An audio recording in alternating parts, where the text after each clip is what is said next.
Hello guys, Majuli Farm le apnalok punorbar swagatam janaisu. Aji ami dekhawale asu apnalok nohoru tolir kichu distance. Yeah guys, efale hoise nohoru. So eke process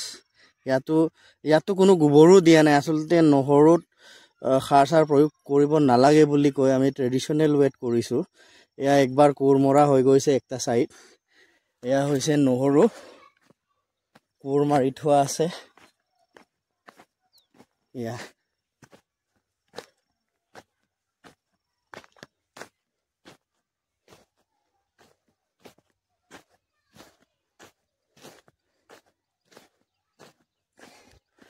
এয়া হৈছে নহৰু আমি প্ৰায় 3 বিঘা নহৰু কৰা আছে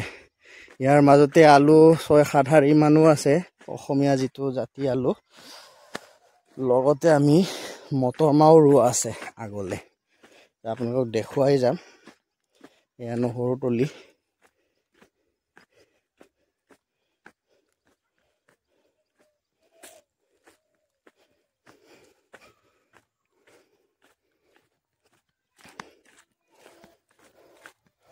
ইয়ালৈকে কোৰ মৰা আছে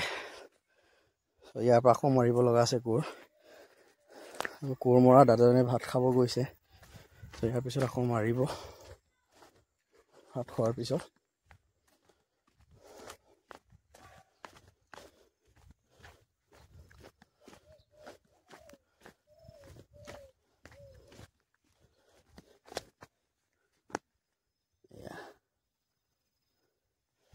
ইয়াৰ মাজতে আকৌ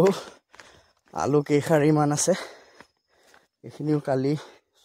পৰহি দিনা আসলে চপোৱা হৈছে মাটিখিনি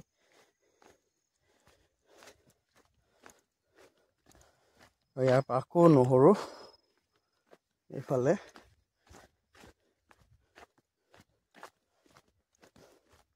নহৰুটো পুৰা ট্ৰেডিশনাল ৱেট কৰা আছে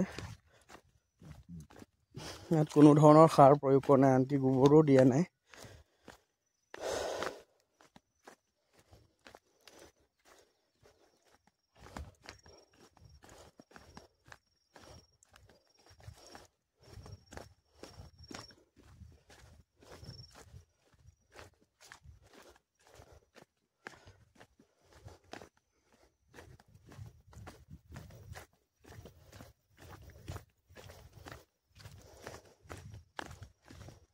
অহা কালিৰ পৰা পাৰ্মানেন্ট বেডৰ কাৰণে আমি প্ৰস্তুতি চলাম তো পাৰ্মানেন্ট বেড কেনেকৈ বনোৱা যায় আপোনালোকক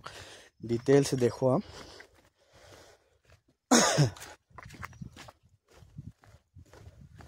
তো ইয়াৰ পৰা আকৌ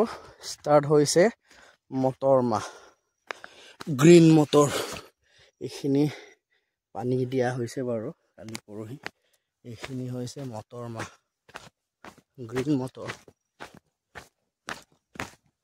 এয়া হৈছে মটৰ মাহটো 2 কঠা মান মাটিত আৰু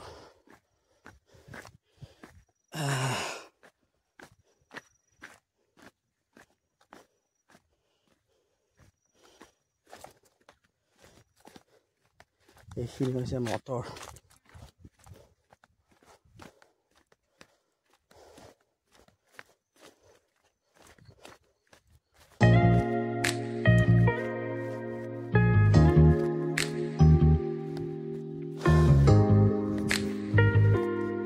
এয়াই তো আজিলে ইমানে বাই বাই